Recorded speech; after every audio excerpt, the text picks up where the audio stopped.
तुम्ही राजकारणात येण्याच्या आधी बरेच छोटे मोठे उद्योगधंदे केले होते किंवा छोटे खानी काही प्रयत्न तुमचे चालू होते, तर तिथं काही तुमचं मन रमलं नाही, पण अनेक ठिकाणी तुम्ही वेगवेगळे उद्योग करण्याचे मात्र प्रयत्न केले. पण असं केव्हा वाटलं की आता आपल्याला पूर्णतः राजकारणामध्ये सक्रिय व्हायचं आहे, की आता इथंच लक्ष केंद्रित करायचं आहे? नाही, मला पहिल्यापासून म्हणजे राजकारणात कधी माझी एंट्री झाली मलाच कळालं नाही. मी सामाजिक काम करण्याला माझं सगळ्यात मी काय आज पण मी 90% सामाजिक काम करतो. म्हणजे गावातलं गणपती मंडळापासून माझ्या सामाजिक कामाला सुरुवात झाली. गावातलं मग गणपती मंडळ असो, गावातल्या वेगवेगळ्या ॲक्टिव्हिटीजमध्ये मी सहभागी असायचो, शाळेतल्या सुद्धा वेगवेगळ्या ॲक्टिव्हिटीजमध्ये सहभागी असायचो. पण हे सगळं करत असताना नंतरच्या कालखंडामध्ये माझं शिक्षण पूर्ण 12वी झाल्यानंतर मी ITI केला.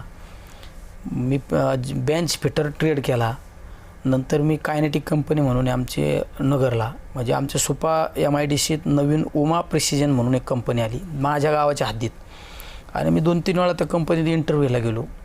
इंटरव्ह्यू गेल्यानंतर मला 2-3 वेळा रिजेक्ट करण्यात आलं. आणि मला एक जणांनी सांगितलं, तू इथल्या स्थानिक आमदारांची चिठ्ठी घेऊन ये, नाही तर अजून एखाद्या नेत्याची चिठ्ठी घेऊन ये. मी बऱ्याच जणांना भेटलो. मी त्यांना सांगितलं, मला आमदार साहेबांची चिठ्ठी घेऊन द्या, अमुक 1-2 नेत्यांची चिठ्ठी घेऊन द्या, माझं काम होईल. पण मला काही कोणी आमदारापर्यंत घेऊन गेलं नाही, कोणी पुढाऱ्यापर्यंत घेऊन नाही गेलं.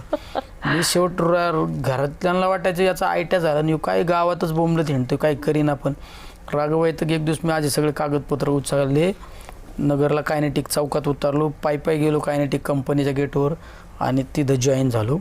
तिथं काही दिवस काम केलं कायनेटिक कंपनीत. नंतर गावात किराणा दुकान टाकलं.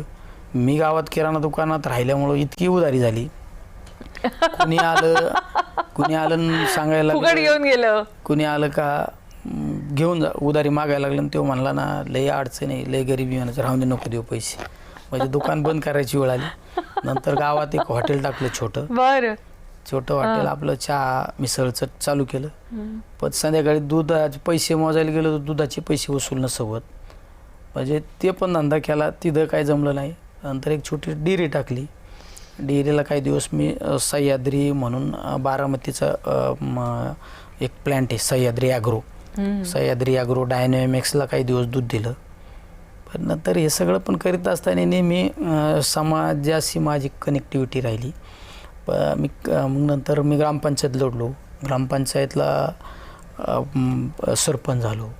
हे सगळं सरपंच झालो, पंचायत समितीत आलो, जिल्हा परिषदला आलो, हे सगळं झालं. पण मी कायम सांगतो, कुछ पाने के लिए कुछ खोना पडता है. ते झालं, चांगलं झालं. मी जर पैसे लावित बसलो असतो ना, तर मी उद्योजक झालो असतो. आणि राजकारणाची आवड म्हणून केलं असतं तर मी ह्या 5 वर्षाला ग्रामपंचायत लढली असतो, दुसऱ्या 5 वर्षाला सोसायटी लढलो असतो, ग्रामपंचायत सोसायट्याच करीत बसलो असतो. पण ह्या सगळ्या गोष्टीला दुर्लक्ष केलं म्हणून, कमीत कमी एका गोष्टी फोकस केलं म्हणून मी आमदार झालो, खासदार झालो.